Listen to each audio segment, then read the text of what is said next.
उत्तर प्रदेश के शिक्षा मंत्री को हिंदी भी पढ़नी नहीं आती है। सोचिएगा कि हिंदी पढ़ते हुए भी उत्तर प्रदेश का शिक्षा मंत्री अटकता है, गलत सलत पढ़ता है। नमस्कार, मैं आपके साथ के राणा, न्यूज संवाद देख रहे हैं आप। उत्तर प्रदेश में शिक्षा को लेकर हालात कैसे हैं, ये किसी से छिपे नहीं है। यहां तक कि लोकसभा में ही राज्य शिक्षा मंत्री जयंत चौधरी ने आंकड़े भी रखे थे कि कितने बच्चे उत्तर प्रदेश में स्कूल से दूर हो गए हैं, और उसके बाद तमाम हंगामा भी हुआ था इस पर। यानी कि पूरे देश में सबसे ज्यादा स्कूलों से वंचित रहने वाले बच्चे उत्तर प्रदेश में हैं। उसी उत्तर प्रदेश में है जिसको लेकर बड़ी बड़ी बातें योगी आदित्यनाथ करते हैं। उसी उत्तर प्रदेश में है जिसकी 1 ट्रिलियन की इकोनॉमी करने की बात योगी आदित्यनाथ ने सन 2024 में की थी। 24 निकल गया तो साल गया तो बात भी गई, छोड़ दीजिए। अब वो अभी हाल ही में बजट सत्र में कह रहे थे कि 2029 में 1 ट्रिलियन इकोनॉमी कर देंगे उत्तर प्रदेश की। तो जब 2024 की डेट रखी थी तब नहीं पता था कि कैसे होगी, या सिर्फ हवाई बातें करनी है और अंत वक्त उसी में आ जाते हैं। लेकिन उससे पहले आप उत्तर प्रदेश के शिक्षा मंत्री के हालात देख लीजिए, फिर उसके आगे की कहानी बताएंगे कि कैसे पढ़ते। मानसिक यादव, माननीय सभापति विधायी समाधिकारी श्रीमती का पत्र दिनांक 13/9/2024। समिति है वो, समिति विधायी समाधिकार समिति का पत्र दिनांक 13/9/2024 श्री दीपक मिश्र। अब इनकी हिंदी पढ़ने के बाद आपको जरूर याद आया होगा जब आप पहली या दूसरी कक्षा में होंगे, उस समय का समय आपको एकदम याद आया होगा कि आप कैसे अक्षर मिला मिलाकर पढ़ते होंगे। से पंख की बिंदी, दे पे बड़ी की मात्रा, पा, संदीप। अरे ये तो शिक्षा मंत्री का नाम हो गया, यही है, संदीप सिंह नाम है इनका। और ये हिंदी ऐसे पढ़ रहे हैं कि कक्षा 1 का बच्चा इनसे अच्छी हिंदी पढ़ देगा, अक्षर मिला मिलाकर भी सही हिंदी पढ़ देगा। लेकिन हिंदुस्तान के उत्तर प्रदेश के यानी कि हिंदी बेल्ट के राज्य में एक शिक्षा मंत्री को हिंदी ही पढ़नी नहीं आती। और आपको पता है कि ये संदीप सिंह कौन है? संदीप सिंह बीजेपी के कद्दावर नेता रहे कल्याण सिंह के नाती हैं। वही कल्याण सिंह जिन्होंने शिक्षा पर सबसे ज्यादा जोर दिया था। लेकिन लगता है कि पूरे उत्तर प्रदेश की शिक्षा पर तो जोर दिया, अपने नाती को पढ़ाना भूल गए, अपने नाती को हिंदी तक नहीं पढ़वाई। कल्याण सिंह के समय पर यह कहा जाता था, क्योंकि मैंने तो अपने बड़ों के हालात देखे हैं, जब उत्तर प्रदेश के यूपी बोर्ड के हाई स्कूल और इंटर का जब रिजल्ट आता था तो वो 15-16%, 20% रिजल्ट आता था। सोचिए कि उस 20% में, 15% में, 25% में कौन बच्चे पास होते होंगे? सिर्फ वही जो बहुत इंटेलिजेंट होते थे।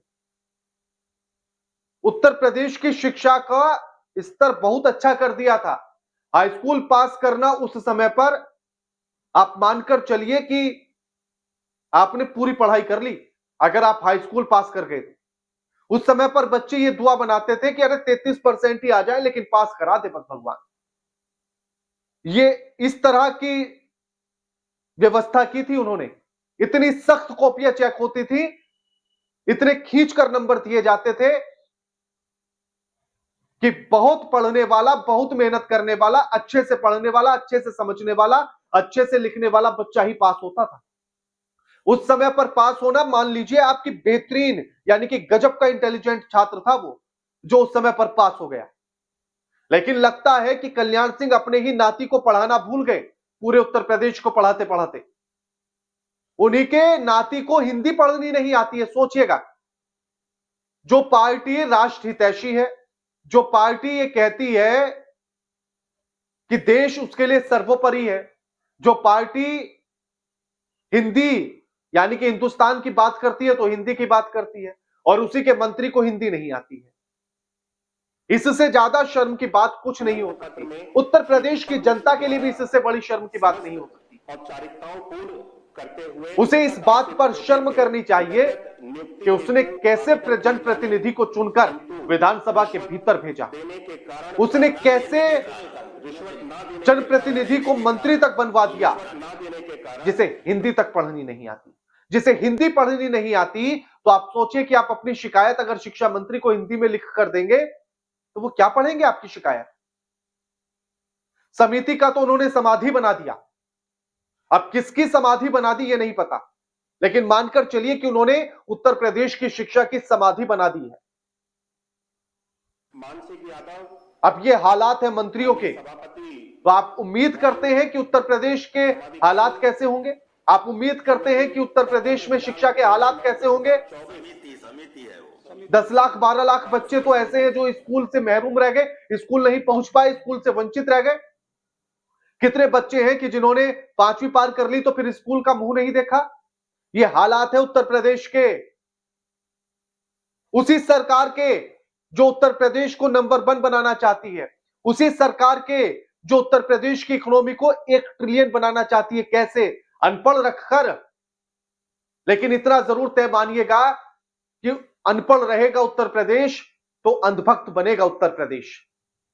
और इसीलिए बीजेपी का जोर पढ़ाई पर नहीं होता है। पढ़ाई पर होता तो सबसे पहले अपने शिक्षा मंत्री को पढ़ाई करवाते, उसे हिंदी पढ़नी सिखाते और उसके बाद स्कूलों में पढ़ाई बेहतर करते। अब जिसका शिक्षा मंत्री ऐसा हो, वहां के स्कूलों की हालात कैसे होंगे, हालत कैसी होगी, ये किसी से छिपा नहीं। लेकिन सोचिए कि क्या बीजेपी के किसी भी नेता का कोई बयान सुना इनकी हिंदी पर? क्या बीजेपी के किसी भी नेता ने आवाज उठाई कि भैया इन्हें शिक्षा मंत्री पद से हटाओ, हिंदी पढ़नी नहीं आती? विधानसभा में बाकी बैठे हुए सदस्य बिना देखे बता रहे हैं कि भैया आप गलत पढ़ रहे हैं, समाधि नहीं समिति होगा। लेकिन शिक्षा मंत्री को नहीं आई हिंदी।